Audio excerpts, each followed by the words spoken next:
10ാം class term 1 mathematics exam കഴിഞ്ഞ് കുറേയധികം കുട്ടികൾ ആശങ്കയിലാണ് അല്ലേ? കുട്ടികൾ മാത്രമല്ല, രക്ഷിതാക്കളും അധ്യാപകരും ആകെ അങ്കലാപ്പിലാണ്. ഈ രീതിയിലാണ് ചോദ്യപേപ്പർ ഉള്ളതെങ്കിൽ SSLC എക്സാമിന് എന്ത് ചെയ്യും എന്നാണ് അവരെല്ലാം ചോദിക്കുന്നത്. കുട്ടികൾക്ക് എങ്ങനെ SSLC എക്സാം ആകുമ്പോഴേക്കും കോൺഫിഡൻസോടുകൂടി ഇത്തരം എക്സാമുകളെ സമീപിക്കാൻ സാധിക്കും? കുട്ടികൾ മാത്രമല്ല, രക്ഷിതാക്കളും അധ്യാപകരും ഒരുമിച്ച് ചിന്തിക്കേണ്ട കാര്യമാണത്. അതിനനുസരിച്ച് പ്രവർത്തിച്ചില്ലെങ്കിൽ SSLC എക്സാം അവർക്ക് വളരെ ബുദ്ധിമുട്ടായി അനുഭവപ്പെടും. പഠന രീതിയിലും പരിശീലനത്തിലും ചില മാറ്റങ്ങൾ വരുത്തേണ്ടതുണ്ട്. ചെറിയ ക്ലാസ്സുകളിൽ പരിശീലിച്ചിട്ടില്ലാത്ത ചോദ്യഘടനയിലാണ് ഈ വർഷം ക്വസ്റ്റ്യൻസ് ചോദിച്ചിരിക്കുന്നത്. അതുകൊണ്ടാണ് കൂടുതൽ കുട്ടികൾക്കും വിഷമം അനുഭവപ്പെട്ടത്. ഒരു കൺസെപ്റ്റ്, ഒരു ആശയം പഠിക്കുമ്പോൾ തന്നെ അതിനനുസരിച്ച പ്രവർത്തനങ്ങൾ അവർ ചെയ്തിട്ടില്ലെങ്കിൽ അവർക്ക് ഇത്തരം പരീക്ഷകളിൽ കുട്ടികളെ ഫേസ് ചെയ്യാൻ സാധിക്കില്ല. അവസാന ഉത്തരത്തിലേക്ക് എത്തേണ്ട കുറച്ച് ഫോർമുലകളെ മാത്രം ബേസ് ചെയ്തുകൊണ്ട് നമുക്ക് ഈ വർഷം ഗണിത പരീക്ഷ എഴുതാൻ സാധിക്കില്ല. അപ്പോൾ ഈ വർഷം നാം എങ്ങനെ പരിശീലിക്കണം? ചിന്തിച്ച് എഴുതേണ്ട ക്വസ്റ്റ്യൻസ് ആണ്. അതുകൊണ്ട് നമ്മൾ ആ ഫോർമുലയിലേക്ക് എത്തുന്ന പ്രോസസ്സ് നന്നായി ശ്രദ്ധിക്കണം. ഫോർമുല എന്ന് പറയുന്നത് ഒരു ആശയത്തിന്റെ ചുരുക്കെഴുത്താണ്.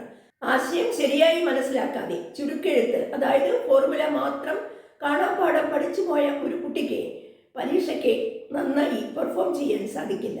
അതുകൊണ്ട് ആശയത്തെ കൃത്യമായി മനസ്സിലാക്കുന്നതിന് വർക്ക്ഷീറ്റുകൾ പോലെയുള്ള ഓരോ കൺസെപ്റ്റും ശരിയായി മനസ്സിലാക്കുന്നതിന് ആ കൺസെപ്റ്റുകൾ വർക്ക്ഷീറ്റുകളിലൂടെയോ മറ്റേതെങ്കിലും നല്ല ഒരു ഉപാധിയിലൂടെ ശരിയായി മനസ്സിലാക്കിയിരിക്കണം. അങ്ങനെ കൃത്യമായി മനസ്സിലാക്കിയതിനു ശേഷം മാത്രമേ അപ്ലിക്കേഷൻ പ്രോബ്ലം കുട്ടികൾ പരിശീലിക്കാവൂ. ആ കൺസെപ്റ്റുകൾ ശരിയായി മനസ്സിലാക്കുന്നതിന് വേണ്ടിയാണ് നാം വർക്ക്ഷീറ്റുകളിലൂടെ കൂടുതൽ ഉദാഹരണങ്ങൾ കൊടുത്തുകൊണ്ട് ഇവിടെ പ്രാക്ടീസ് ചെയ്യുന്നത്. നിങ്ങൾക്ക് ഈ വർക്ക്ഷീറ്റുകളുടെ മലയാളം ഇംഗ്ലീഷ് PDF കോപ്പി കിട്ടുന്നതിന് ജോയിൻ ചെയ്യേണ്ട വാട്സാപ്പ് ഗ്രൂപ്പിന്റെ ലിങ്കും കഴിഞ്ഞ ക്ലാസ്സുകളുടെ SSLC മാത്സ് എന്ന പ്ലേലിസ്റ്റിന്റെ ലിങ്കും ഞാൻ ഡിസ്ക്രിപ്ഷൻ ബോക്സിലും ഫസ്റ്റ് കമന്റായും കൊടുക്കുന്നുണ്ട്. നാം കഴിഞ്ഞ ക്ലാസ്സിൽ ടേം 1 എക്സാമിനേഷന്റെ ക്വസ്റ്റ്യൻ പേപ്പർ ആൻസർ ചെയ്യുകയായിരുന്നു. ആൻസർ ചെയ്യുമ്പോൾ ആ ആൻസറിലേക്ക് എത്താൻ ഏതെല്ലാം നല്ല മാർഗങ്ങളാണ് സ്വീകരിച്ചത് എന്ന് കൃത്യമായി നിങ്ങൾ മനസ്സിലാക്കണം കേട്ടോ. നിങ്ങൾക്ക് ക്ലാസ് ഇഷ്ടപ്പെടുകയാണെങ്കിൽ ലൈക്ക് ചെയ്യാനും കമന്റ് ചെയ്യാനും മറക്കരുത്. നിങ്ങളുടെ അഭിപ്രായങ്ങൾ അറിയുമ്പോഴാണ് ഈ ക്ലാസ്സുകൾ കൂടുതൽ എടുക്കുന്നതിനുള്ള ഒരു ഊർജം എനിക്ക് കിട്ടുന്നത്. അതുകൊണ്ട് തീർച്ചയായും കമന്റ് ചെയ്യുമല്ലോ. ഞാൻ ലളിത. ഇന്നത്തെ ക്ലാസ്സിലേക്ക് ഏവർക്കും സ്വാഗതം. നോക്കൂ മക്കളെ, ടേം 1 ക്വസ്റ്റ്യൻ പേപ്പറിലെ സെക്ഷൻ A ക്വസ്റ്റ്യൻസ് നമ്മൾ ഡിസ്കസ് ചെയ്തു കഴിഞ്ഞതാണ് കഴിഞ്ഞ ക്ലാസ്സിൽ അല്ലേ?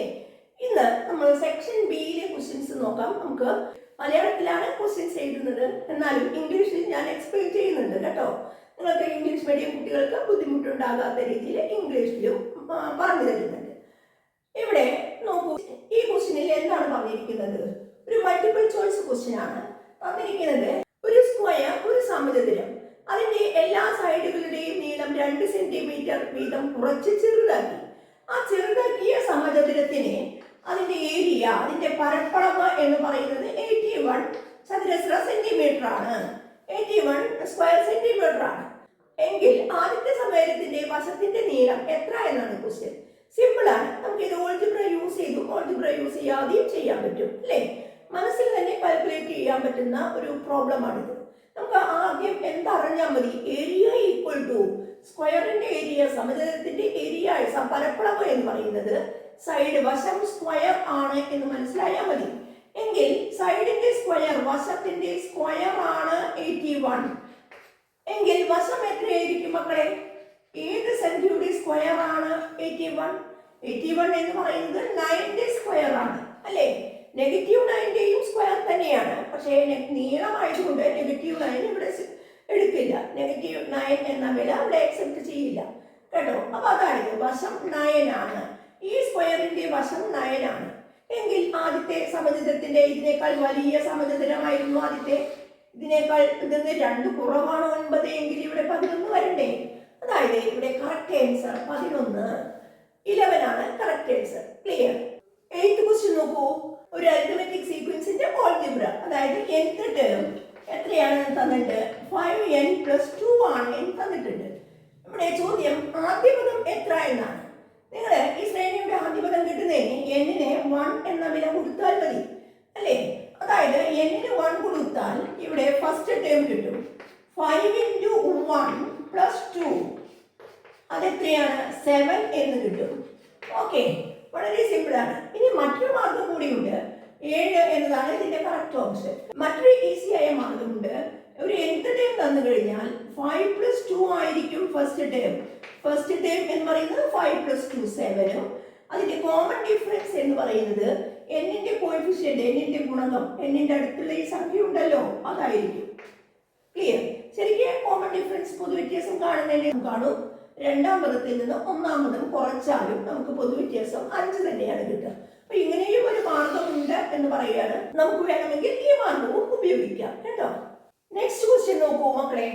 6, 10, 14 എക്സെട്ര എന്ന സമാന്തര ശ്രേണിയിലെ എന്ന അരിതമെറ്റിക് സീക്വൻസിലെ പൂർണ്ണവർഗങ്ങളൊന്നും ഇല്ല എന്ന് തെളിയിക്കുക എന്നാണ്.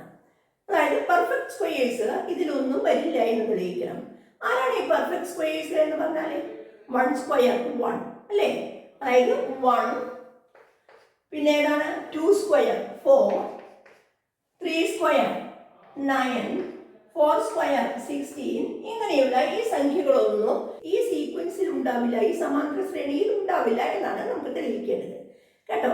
അങ്ങനെയാണെങ്കിൽ നിങ്ങൾക്ക് ഈ തന്ന ശ്രേണി 6, 10, 14 എക്സെട്ര എന്നുള്ളതാണ്. ഞാൻ 2 രീതി ഇവിടെ പറയുന്നുണ്ട്. ഒന്ന്, കണക്കിന് വിഷമമുള്ള കുട്ടികൾക്ക് മാർക്ക് മുഴുവൻ പോകാതെ ഒരു മാർക്ക് കുറവായിട്ടെങ്കിലും നിങ്ങൾക്ക് അതിന്റെ മാർക്ക് കിട്ടണം എന്നുള്ളവർക്ക് ഒരു രീതി പറഞ്ഞുതരാം. പിന്നെ ശരിയായ A+കാരെ, അതായത് നല്ല രീതിയിൽ ചെയ്യാൻ പറ്റുന്ന കുട്ടികൾക്ക് ഒരു രീതിയും പറഞ്ഞു തരാം കേട്ടോ. ഇവിടെ നമുക്ക് സമാന്തര ശ്രേണി 6, 10, 14 എക്സെട്ര എന്നുള്ളതാണ് അല്ലേ? പൊതുവ്യത്യാസം എന്ന് പറയുന്നത് ഇതിന്റെ 10 - 6, അതായത് 4. ഇതെല്ലാവർക്കും കണ്ടുപിടിക്കാൻ പറ്റുന്നതാണ് അല്ലേ? 6, 10, 14 എന്ന ശ്രേണിയിലെ പദങ്ങളെ 4 കൊണ്ട് ഹരിച്ചാൽ ശിഷ്ടം എത്ര കിട്ടും എന്ന് നോക്കുക. അതായത് നമ്മൾ ഏതെങ്കിലും ഒരു നമ്പറിനെ ഹരിച്ചു നോക്കിയാൽ മതി കേട്ടോ. എല്ലാം 4നേക്കാൾ വലുതാണ്, അതുകൊണ്ട് ഏത് പദത്തെയും നമുക്ക് ഹരിക്കാൻ വിഷമമില്ല. 6നെ 4 കൊണ്ട് ഹരിച്ചു നോക്കിയപ്പോൾ ബാക്കി കിട്ടിയത് 2ആണ്. അതുകൊണ്ട് ഈ ശ്രേണിയിലെ പദങ്ങളെയെല്ലാം പൊതുവ്യത്യാസം 4 കൊണ്ട് ഹരിച്ചാൽ ശിഷ്ടം എത്ര കിട്ടും? 2 കിട്ടും. ക്ലിയർ? അപ്പൊ നമുക്ക് ഇങ്ങനെ എഴുതാം. 4 കൊണ്ട് ഹരിച്ചാൽ ശിഷ്ടം 2 വരുന്ന സംഖ്യകൾ മാത്രമേ ഈ ശ്രേണിയിൽ ഉണ്ടായിരിക്കൂ. ഉറപ്പാണ്. എല്ലാ പദങ്ങളെയും 4 കൊണ്ട് ഹരിച്ചാൽ ശിഷ്ടം 2 വരും. അപ്പൊ നമ്മൾ എഴുതേണ്ടത് എന്താണ്? 4 കൊണ്ട് ഹരിച്ചാൽ ശിഷ്ടം 2 വരുന്ന സംഖ്യകൾ മാത്രമേ ഈ സമാന്തര ശ്രേണിയിൽ, ഈ ശ്രേണിയിൽ ഉണ്ടായിരിക്കൂ കേട്ടോ. അതായത് 4 കൊണ്ട് ഡിവൈഡ് ചെയ്താൽ റിമൈൻഡർ 2 വരുന്ന നമ്പേഴ്സ് മാത്രമേ നമുക്ക് എതിലുണ്ടാവുള്ളൂ, ഈ ശ്രേണിയിൽ ഉൾപ്പെടുക എന്നുള്ളതാണ്. 4 കൊണ്ട് ഹരിച്ചാൽ ശിഷ്ടം 2 വരുന്ന സംഖ്യകൾ മാത്രമേ ഈ ശ്രേണിയിൽ ഉണ്ടായിരിക്കൂ. ഇനി നമ്മുടെ പെർഫെക്റ്റ് സ്ക്വയേഴ്സ് എന്നാലോചിക്കുകയാണ്. എന്താണ് പെർഫെക്റ്റ് സ്ക്വയേഴ്സ്? അതായത് വർഗസംഖ്യകൾ, പൂർണ്ണ വർഗങ്ങൾ ഏതൊക്കെയാണ്? 1ന്റെ സ്ക്വയർ 1 അല്ലെ? 2ന്റെ സ്ക്വയർ 4, 3ന്റെ സ്ക്വയർ 9, 16. ഇവയാണ് പെർഫെക്റ്റ് സ്ക്വയർ. ഇവരെ ഒന്ന് 4 കൊണ്ട് ഹരിച്ചു നോക്കുക. 1നെ 4 കൊണ്ട് ഹരിച്ചാൽ ശിഷ്ടം എത്ര വരുന്നുണ്ട്? 0 പ്രാവശ്യവും ബാക്കി ശിഷ്ടം 1ആണ് വരുന്നത് അല്ലേ? 1നെ ഹരിക്കുമ്പോൾ ഇവിടെ നമ്മൾ പൂർണ്ണവർഗങ്ങൾ എഴുതാണ്. 4 കൊണ്ട് ഹരിച്ചാൽ ശിഷ്ടം. ആദ്യത്തെ പൂർണ്ണവർഗം 1ആണ്. 4 കൊണ്ട് ഹരിച്ചപ്പോൾ ആ ബാക്കി 4നേക്കാൾ ചെറുതായതുകൊണ്ട് അത് മുഴുവൻ ബാക്കി വന്നു. അടുത്ത പൂർണ്ണവർഗം 4ആണ്. 4നെ 4 കൊണ്ട് ഹരിച്ചാൽ ശിഷ്ടം എത്ര കിട്ടും? 0ആണ് വരിക അല്ലേ? ഉറപ്പല്ലേ? 4 ഒരു പ്രാവശ്യം പോകും, ബാക്കി 0ആണ്. ഇനി അടുത്തത് 9ആണ് പൂർണ്ണവർഗം അല്ലേ?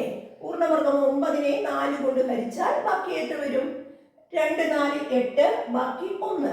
അറിയില്ലെങ്കിൽ ചെയ്ത് നോക്കൂ, ശിഷ്ടം 1 വരും കേട്ടോ. അടുത്തത് 16. 16നെ 4 കൊണ്ട് ഹരിക്കുമ്പോൾ 4, 4, 16, ശിഷ്ടം 0ആണ് വരിക. അടുത്തത് 25 അല്ലേ? 5 സ്ക്വയർ 25. 25നെ 4 കൊണ്ട് ഹരിച്ചാൽ 4, 6, 24. 6 പ്രാവശ്യവും ബാക്കി 1ആണ് വരിക. ഇങ്ങനെ തുടർന്ന് പോവുകയാണെങ്കിൽ നിങ്ങൾക്ക് മനസ്സിലാകും. ഒരു 5, 6 ചെയ്ത് നോക്കിയിട്ട് നിങ്ങൾ എഴുതുകയാണ്. 4 കൊണ്ട് ഹരിച്ചാൽ ശിഷ്ടം ഇവിടെ 2 വരുന്നുണ്ടോ? ഇല്ല. അതായത് നമ്മൾ നിഗമനത്തിലെത്തുകയാണ്. പൂർണ്ണവർഗങ്ങളെ 4 കൊണ്ട് ഹരിച്ചാൽ ശിഷ്ടം 2 കിട്ടില്ല. അതുകൊണ്ട് ഈ ശ്രേണിയിൽ പൂർണ്ണവർഗങ്ങളൊന്നും ഉണ്ടാവില്ല. ഇവിടെ ഒരു പോരായ്മയുണ്ട്. നമുക്ക് 4 5 മാത്രമേ പരിശോധിക്കാൻ പറ്റുള്ളൂ. അതാണ് നിങ്ങളോട് ഞാൻ പറഞ്ഞത്.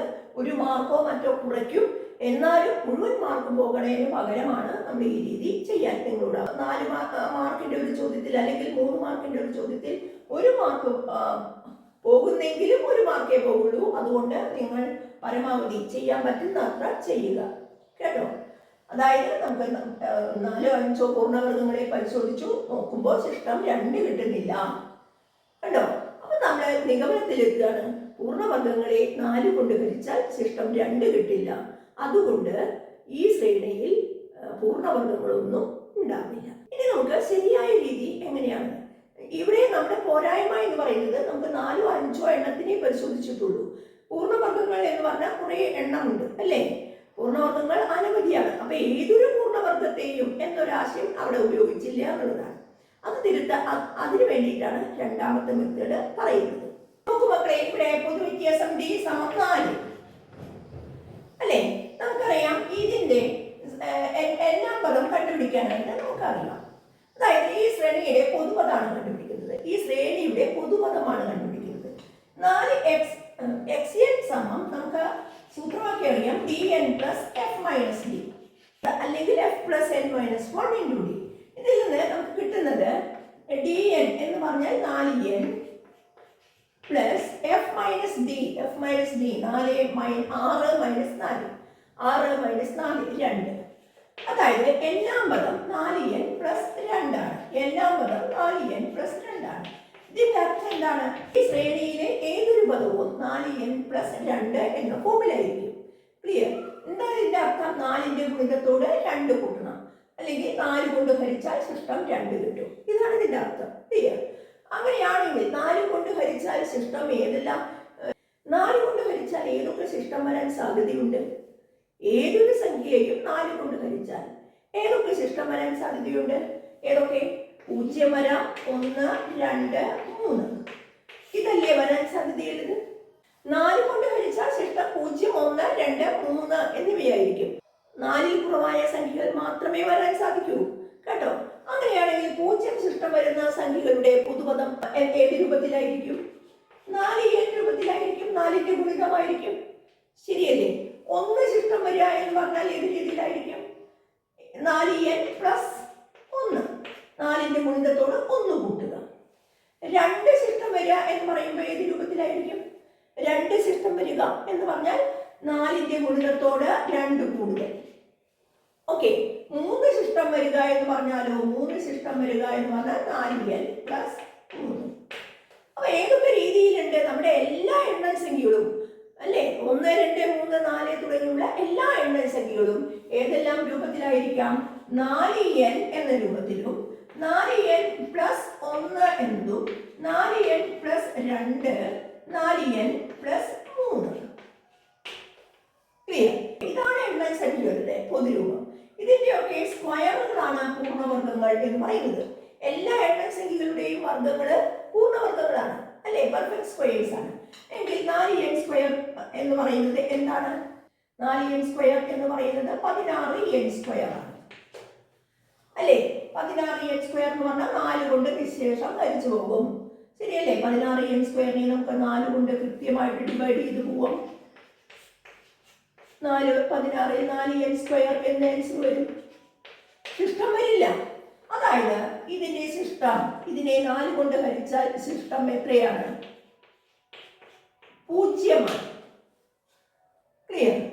4n².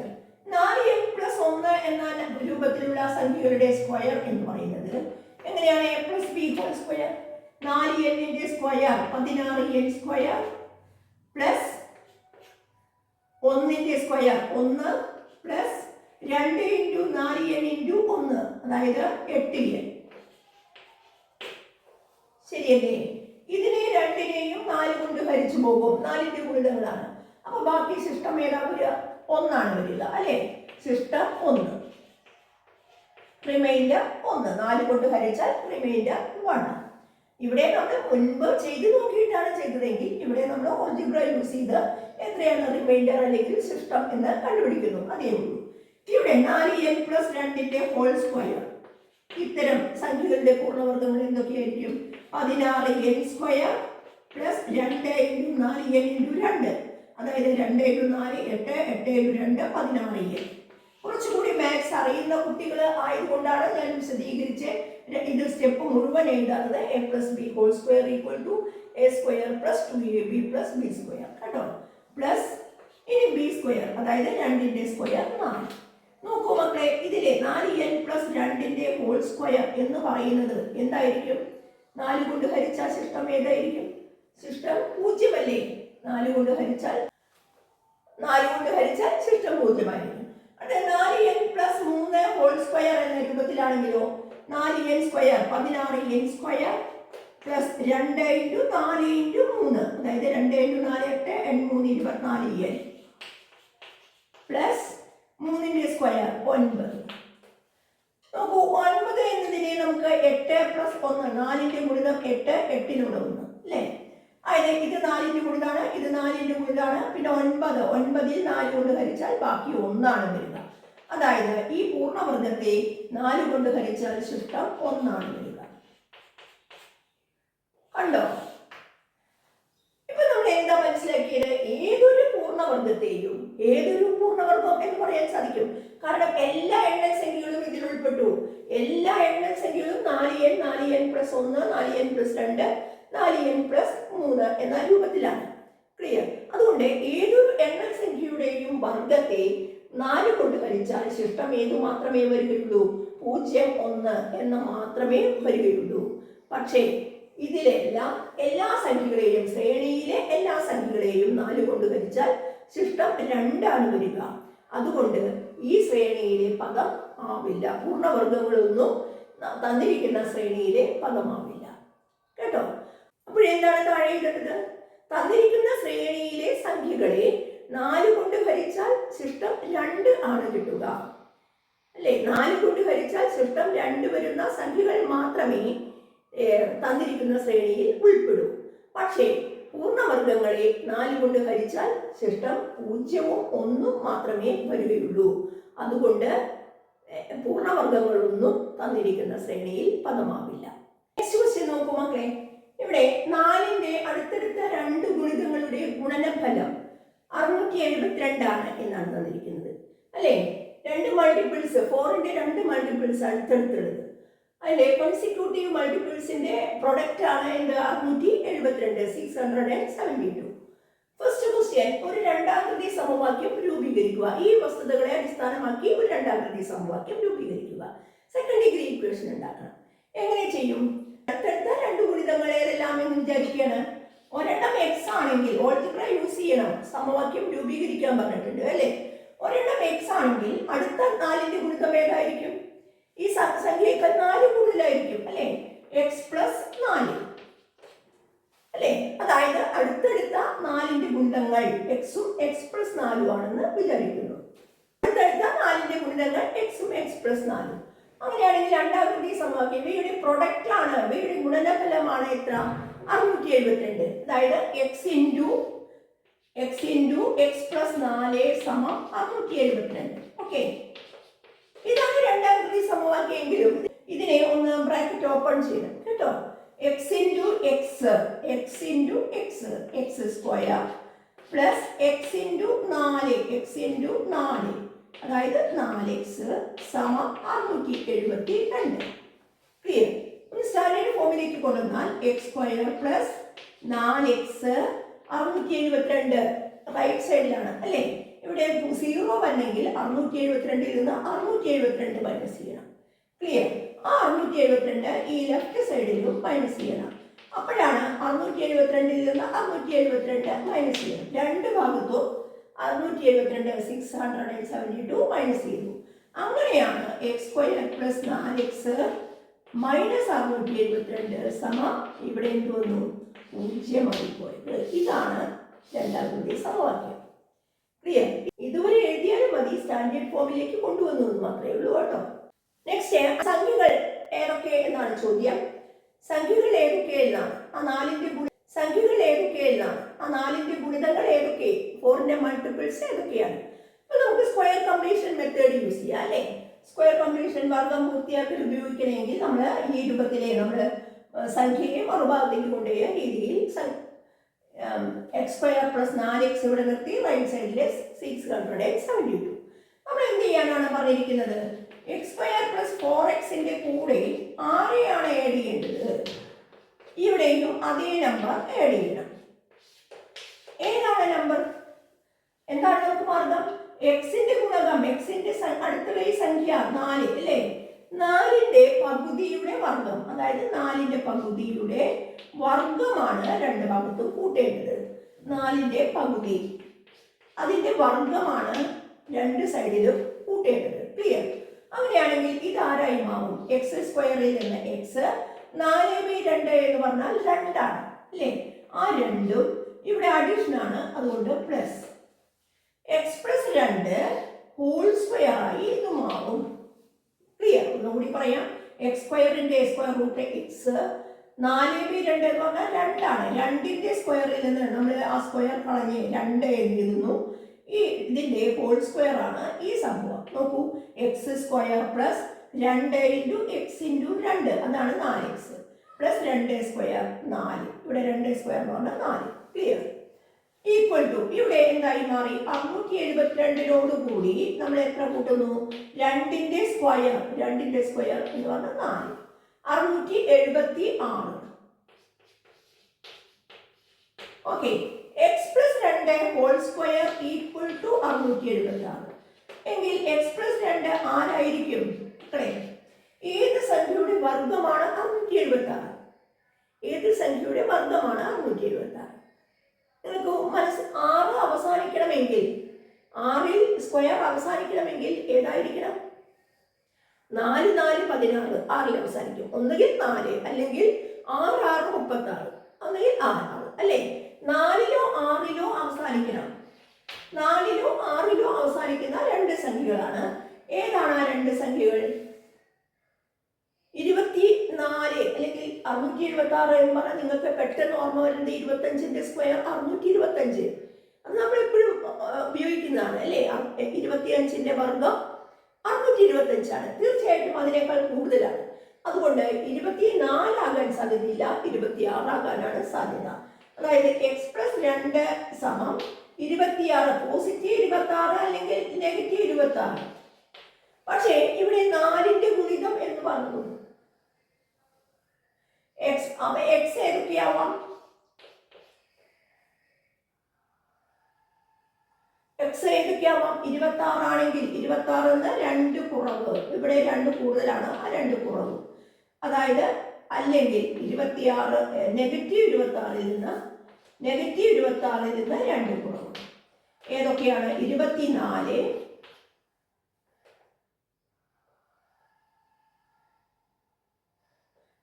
24 നെഗറ്റീവ് 28. അവിടെ ഏതൊക്കെയാണ് ആൻസർ വരിക? എക്സ് പ്ലസ് 2 ഹോൾ സ്ക്വയർ 676 ആണ്. അതുകൊണ്ട് എക്സ് പ്ലസ് 2 26 ആയിരിക്കും. അത് പോസിറ്റീവ് 26ന്റെ സ്ക്വയറും 676 ആണ്. നെഗറ്റീവ് 26ന്റെ സ്ക്വയറും 676 ആണ്.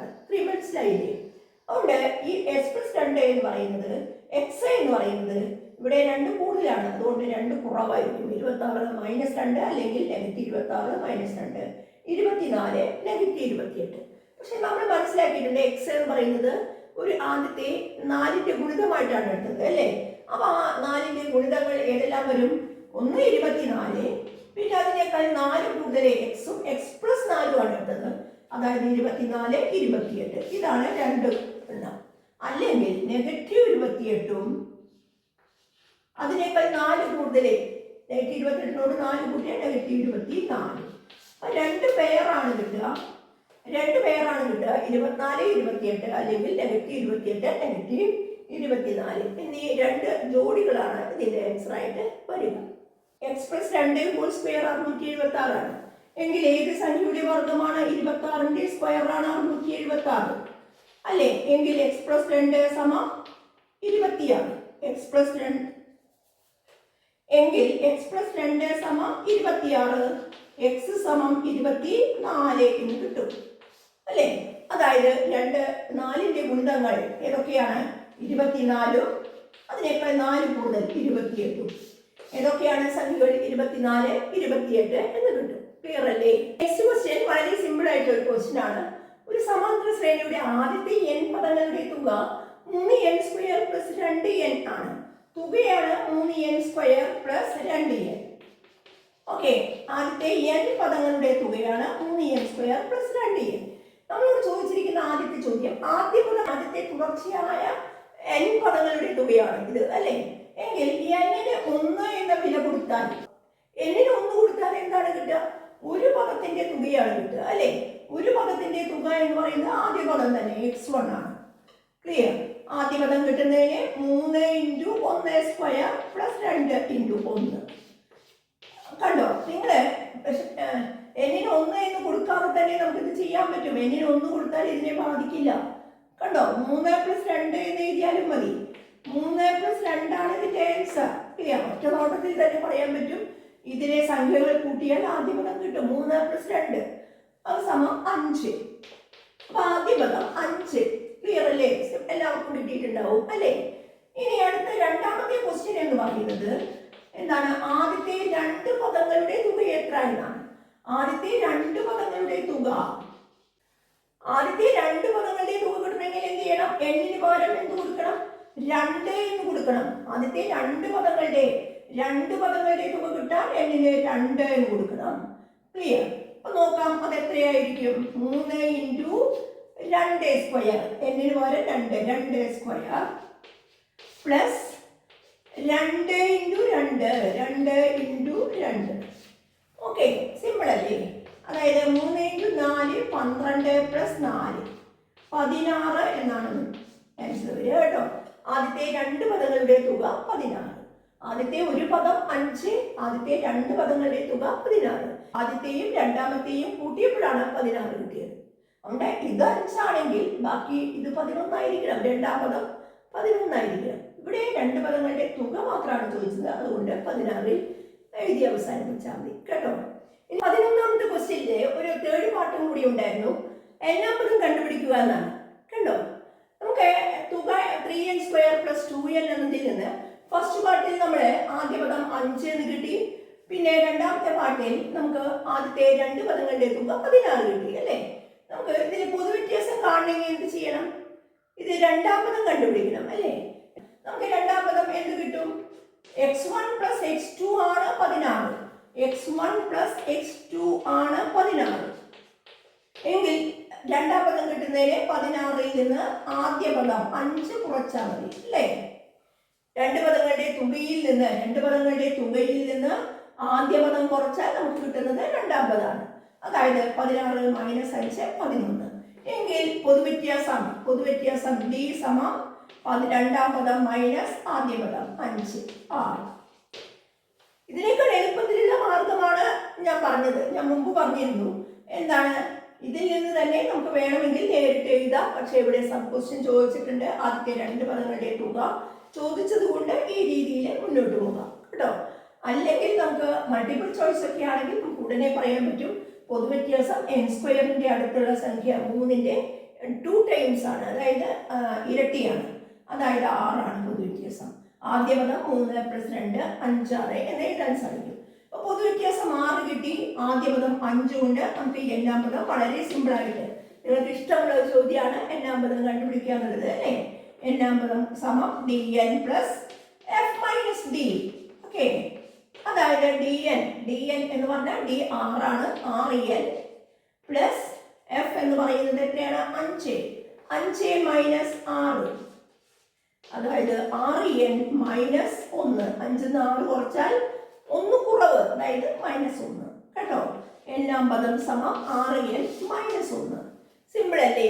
അപ്പൊ ഈ പാർട്ട് ശരിയാക്കണമെങ്കിൽ നമ്മൾ ആദ്യത്തെ 2 പാർട്ട് ശരിയാക്കിയാൽ മാത്രമേ മൂന്നാമത്തെ ഈ n-ാം പദം കാണുന്നതിന്റെ ഉത്തരം ശരിയാവുകയുള്ളൂ. അതുകൊണ്ട് ശ്രദ്ധിച്ച് ചെയ്യുക. ഓരോ പാർട്ടും ശരിയായ രീതിയിൽ ആലോചിച്ച് ചെയ്യുക കേട്ടോ. മനസ്സിലാക്കി പഠിക്കുക.